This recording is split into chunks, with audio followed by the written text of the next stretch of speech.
I wanted to talk about economic data a little bit because I was checking the calendar this morning. We have some? Well, that's kind of the problem. It's all asterisks, right? So, how do you think, or how should we think through this? Because, it even to some extent will impact some of our models where we're not getting the data to sort of forecast. I think for most of them shouldn't be an issue, but in general for people, like not having the data leaves them a bit more opaque. But, how do we kind of think through this concept of having a lot less data from the government? So this is the oldest thing that you could answer this question with, Jones. This is the sine curve. So whether the government is or is not reporting the quad 3, by the way, September was quad 3. Then into October, you got this 1. Now, the government data doesn't have to come out to tell you whether or not this line is going like this here right now, or it's going like this. The system, again, the ecosystem, the fractal global economic system, is telling you where the economic data is eventually going to be reported in any case, whether the government is open or shut down. Okay? This is the leading indicator, the signal for what's happening here.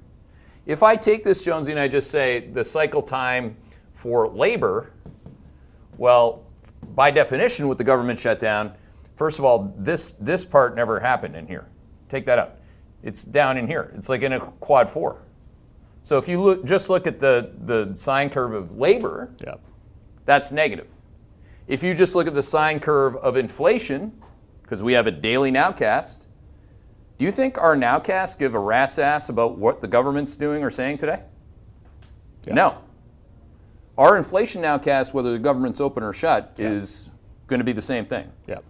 The government being shut does perpetuate this. This is why I'm so bullish on bonds. Yeah. So do you think there'll be increased volatility around like the ADP reporters? Yes. Yeah. Okay.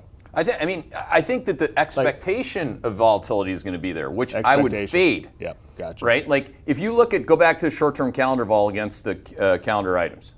Okay, so this is why this is the most, if you were only to look at one chart, if you're Captain Fundamental out there and you still haven't understood that the flows dominate and you need to get the quantamental right, like when you look at this calendar in terms of the things that are coming down the pike, you have the JOLTS number is allegedly going to be released this week. You can see that. You see the Challenger jobs cuts number, Jonesy, that's coming out. Yep. You can see that on right here.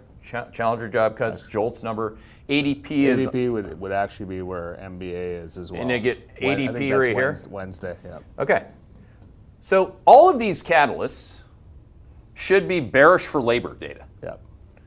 So if any of this actually gets reported, then the bond market should tell you what I already positioned for. So we'll see.